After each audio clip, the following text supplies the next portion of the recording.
Hello guys, स्वागत है आपका हमारी चैनल ज्ञान सागर नॉलेज की नगरी में।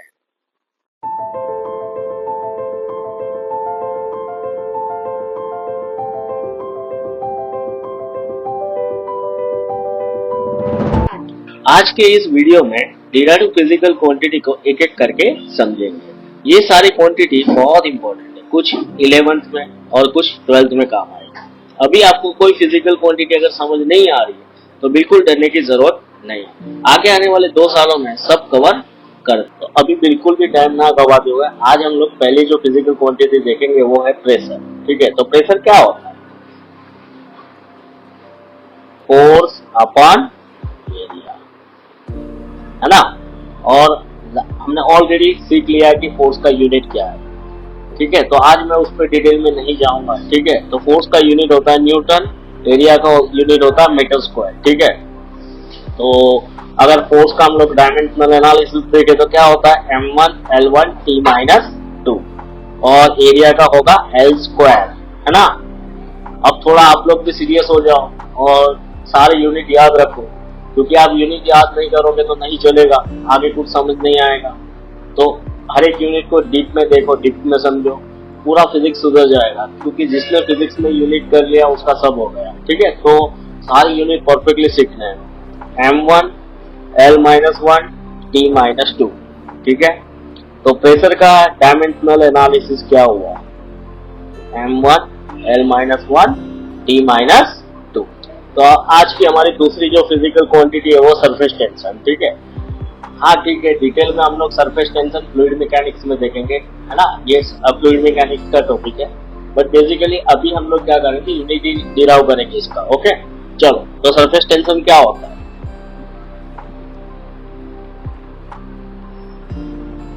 Force upon length.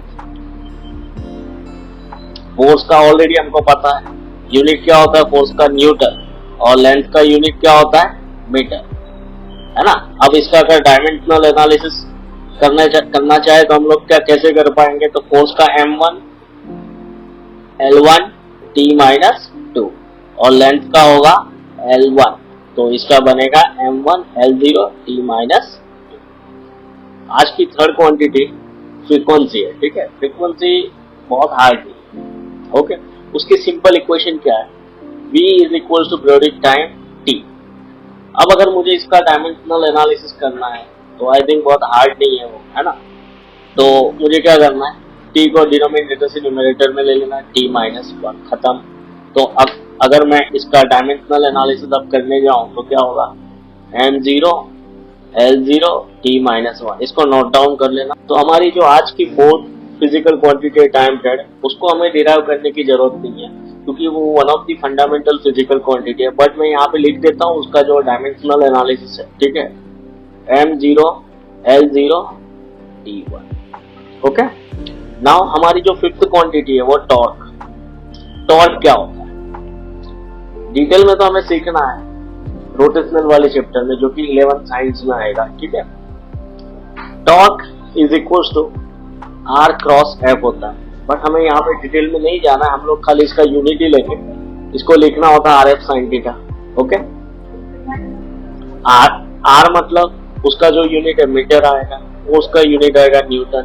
ठीक, ओके, तो इसका यूनिट बनेगा न्यूटन इंटू मीटर। अब हमने ऑलरेडी फोर्स का तो बहुत बार डिराइव कर लिया। ओके, तो m1 l1 t-2 और इसका l1 m1 l2 t-2। यहाँ पे एक बात गौर करने लायक है कि हमने जो वर्क का डिराइव किया था वो भी सेम था, टॉर्क का भी सेम है, एनर्जी का भी सेम है। तो हमें एक बात यहाँ पे याद रखनी है, टॉर्क, वर्क, एनर्जी तीनों का unit and dimensional analysis same है। तो यहाँ पे बिल्कुल कंफ्यूज ना होते हुए आपको हर बार ये याद ही रख लेना है। और कभी कभी जेईई और नीट में ऐसे भी क्वेश्चन आते हैं कि इन दोनों में से कौन सा यूनिट सेम है, किसका यूनिट सेम है, तो आपको ये ध्यान रखना है। ओके, आज की हमारी 6th फिजिकल क्वांटिटी है डेंसिटी। तो डायरेक्टली हम लोग अभी डेंसिटी का यूनिट डिराइव कर लेते हैं, जो डिटेल में होगा हम लोग बाद में चैप्टर्स में देखेंगे। तो डेंसिटी क्या होता है? मास अपन वॉल्यूम। अब मेरे को आई थिंक किसी को ये बताने की जरूरत नहीं है कि मास का यूनिट क्या, हम लोग सिंपली लिख देते हैं इसको केजी। वॉल्यूम का यूनिट क्या है मैं सोच रहा हूँ कि सबको पता ही होगा, है ना, मीटर क्यूब। चलो अभी इसका डायमेंशनल एनालिसिस कर लेते हैं। मास का डायमेंशन m1, लेंथ का डायमेंशन क्यूब है, क्यूब में मतलब डिनोमिनेटर में तो -3, t टाइम का तो कोई डायमेंशन ही नहीं है इसमें, तो वो होगा 0। तो डेंसिटी का क्या बना, m1 L-3 T0। Moment of inertia का यूनिट है I is equal to mr², है ना। मास का यूनिट क्या होता है, अब अगर मेरे को बताने की जरूरत तो आपने ये समझा ही नहीं है ना। तो मास का यूनिट होता है केजी और लेंथ का यूनिट होता है मीटर, तो केजी इंटू मीटर स्क्वायर। अब अगर मैं इसका डायमेंशनल एनालिसिस कर दूं कैसे बनेगा, m1 मास का एक कंपोनेंट, लेंथ का L2, टाइम का 0। और ये फिजिकल क्वांटिटी फिजिक्स में बहुत इंपॉर्टेंट है ना। अगर आप आगे जाके मान लो मैकेनिकल पढ़ना है, ऑटोमोबाइल पढ़ना है, एरोनॉटिकल करना है, इवन कोई भी इंजीनियरिंग के फील्ड हो, बहुत इंपॉर्टेंट फिजिकल क्वांटिटी। तो इसको आगे जाके हमें समझना ही है, वो भी रोटेशनल मोशन। अब विदा लेते, मिलते हैं नेक्स्ट टाइम नॉलेज की नगरी में। तब तक like share and subscribe to our channel Gyan Sagar.